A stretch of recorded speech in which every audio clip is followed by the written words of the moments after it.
Hey everyone, this is a tutorial for two different databases that you have access to through the Bristol Library Learning Commons. As we discussed in this module, a database is a resource that the library pays for that provides access to scholarly journals and other materials. I'm going to start at the Bristol homepage. From here, we can use the Learn at Bristol dropdown and hit the Library tab. This will bring us to the LLC homepage.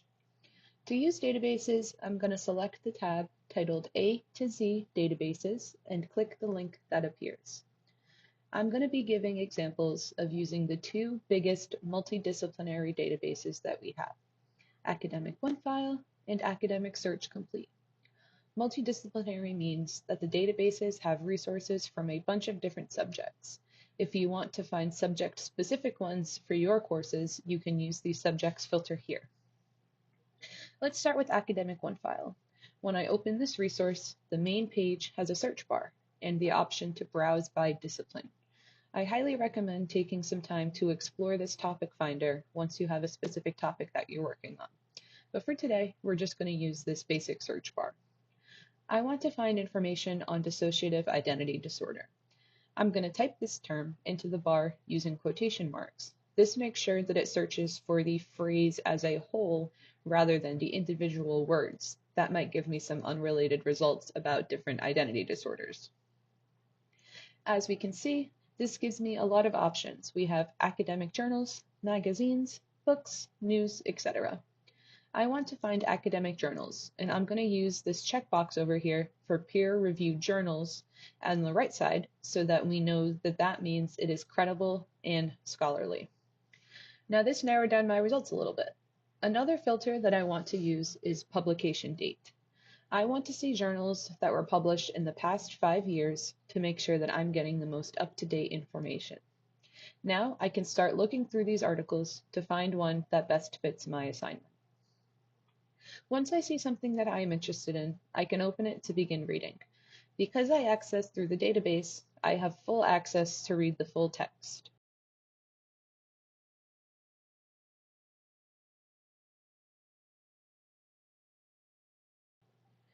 Now, let's pay attention to the bibliographical information that I can get from this article. I have the title, the authors, the date that it was published, the journal title, the volume and issue, the publisher that it came from, and even the length of the article. All this information helps me prove that this is a credible article and helps me give credit to the authors. The other useful thing about using a database, especially the ones that have OneFile in the title, is this box of suggested articles. If you weren't entirely sure which direction you wanted your research to go in, it's helpful to look through these for more perspectives. Another thing I want to point out, this bar on the top allows you to generate a citation. We'll talk more about that in the next module. You can email yourself the article if you want to read it later. You can download a PDF copy of the article, print it out, or even add highlights and notes for yourself.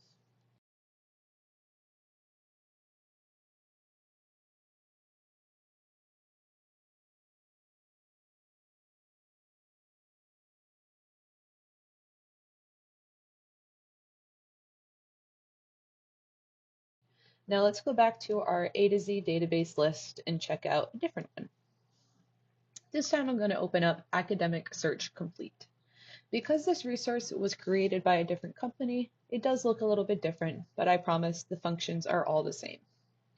I'm going to do the same search, dissociative identity disorder, and again, these quotation marks make sure that it's searching for the phrase as a whole term rather than the individual words. So I'm going to add the same filters as last time. I want peer-reviewed articles that were published in the past 5 years. In this database, I can see those options on the left side of the screen.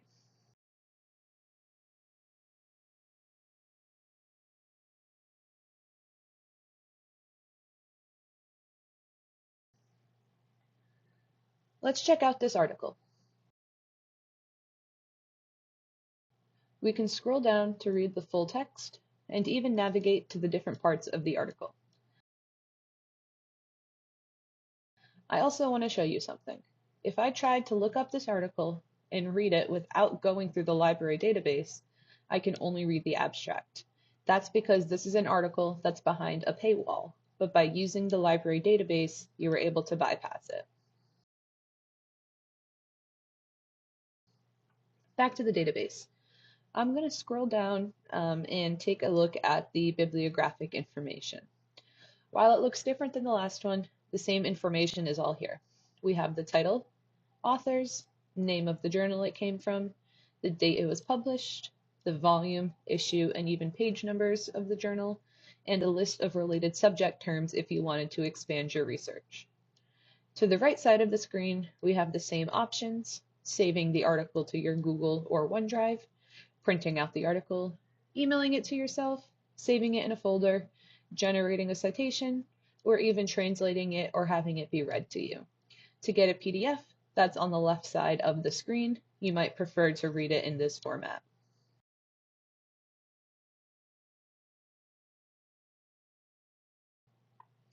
So this was a quick introduction to databases. I'm just going to give you an example of a certain subject. If you wanted only databases that specialized in criminal justice, you can use this drop down here. We're going to select criminal justice and search. And I only have these two options, so that's a lot better if you want to specifically look at that one topic and not have to filter through a bunch of different unrelated journals. But I hope that this was helpful for you all, and good luck finding an article.